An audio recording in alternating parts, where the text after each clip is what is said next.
Who's the best running back right now in the NFL? I feel like I still kind of have to say Christian McCaffrey, even though running the ball, he hasn't been as good in terms of yards per carry. But just for the receiving alone, you can put him out there as a receiver, like even on deep routes, and he's right there as a sure-handed guy. I feel like still, even at his long age and the injury issues that he's had, it's still him. Who do you think? Christian McCaffrey's an absolute beast. He's top 10 in the NFL in receiving yards as a running back and just outside the top 10 in terms of rushing yards. What's funny, neither of us are going to say Saquon Barkley here. I think the Eagles' offensive line has fallen off. I don't think Saquon's fallen off, but until he starts putting up stats, you can't say Saquon Barkley, even though he's the best running back in the league last year. 44 yards in the win against the Vikings this past weekend. I don't even think it's close right now.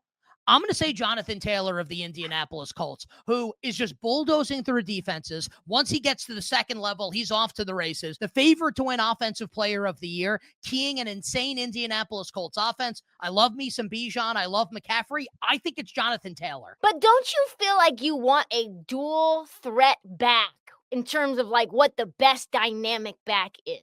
I mean, I'd like for Jonathan Taylor to catch passes the way Christian McCaffrey does, but with what Taylor's doing on the ground and what the Colts are able to do around him with like other players getting the ball, like the reason why McCaffrey's getting so many receptions is because George Kittle was out, Ayuk hasn't played this year, Pearsall's been in and out of the lineup, Jennings has been in and out of the lineup. My sense is once those guys get back, you won't see McCaffrey catch the ball as much, and then I think it's running back versus running back, and I'll take Jonathan Taylor heads up at this stage in his career over Christian McCaffrey and Bijan Robinson. I think that's fair, but also I think we cannot leave this conversation before we discuss Derrick Henry. We cannot just leave him out altogether. The situation in Baltimore is terrible right now for him. The game scripts are terrible. The injuries on defense are terrible. There is no real receiver for Baltimore. They really have no other move other than Derrick. So I think for me, you kind of still have to say in terms of like what he can do with the same offensive line, I'd still take Derrick Henry over Jonathan Taylor. Well, but no, because the problem with Derrick Henry and like you want a receiver, that a running back that can catch the ball. Like when they get down in games, he doesn't play. Like here's Justice Hill, here's Keaton Mitchell. Like Derrick Henry at this point in his career is a one-trick pony. When you're ahead in games, he's awesome. He's going to salt the game away when he's not fumbling like he did early in the season.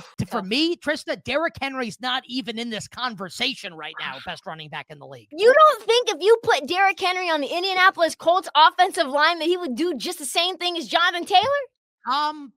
That's a good question. Maybe the answer to that question is yes. Taylor's a little younger, and I'm not saying Derrick Henry's bad. He's going to the Hall of Fame. But at this point right now, Taylor's got the explosion that no other running back has, again, including Bijan Robinson. I think Jonathan Taylor, number one with a bullet right now. Best running back in the league.